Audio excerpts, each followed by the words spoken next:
काँग्रेसमधून बाहेर पडण्यासंदर्भात राधाकृष्ण विखे पाटलांनी माझा कट्ट्यावर मोठा गौप्यस्फोट केला। राहुल गांधींनीच आपल्याला आणि मुलगा सुजयला पक्षातून बाहेर काढल्याचा आरोप राधाकृष्ण विखे पाटलांनी केला। राहुल गांधींनी सुजय विखेंना काँग्रेसऐवजी राष्ट्रवादीकडून लढायला सांगितल्याचा आरोपही विखे पाटलांनी केला।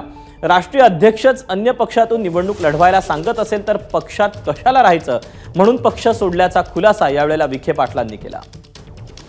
राहुल गांधींनी भेटलो, खरगे साहेब तिथे होते, म्हणजे माहिती करतो मी त्यांना म्हटलं साहेब आता टाईम हॅज कम की मला संधी दिली, सगळं झालं। पण त्यांनी माझ्यासमोर फोन लावला अहमद पटेलला की नाही राधाकृष्ण 2 मिनटं बात करेंगे। तर ते म्हटले NCPच्या जागेवर NCP म्हणून जागा सोडायला तयार if you contest on NCP।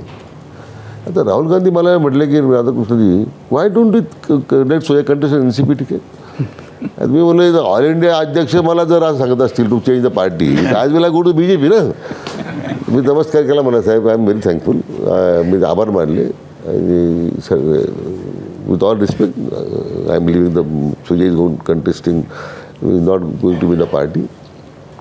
Kharge साहेब माझ्या लगेच आले दरवाजा बाहेर, राधाकृष्ण एवढं राग ते मराठी बोलतात, एवढं मनात घेऊ नको, पुढच्या 5 वर्षानंतर पोहा आपण 5 वर्षानंतर पोहा अध्यक्ष पक्षाची 5 वर्षानंतर काय खात्री माहीत नाही आपल्याला काय।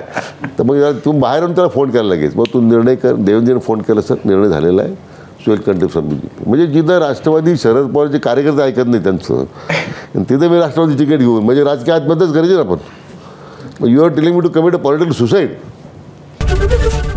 ABP माझा, उघडा डोळे बघा नीट।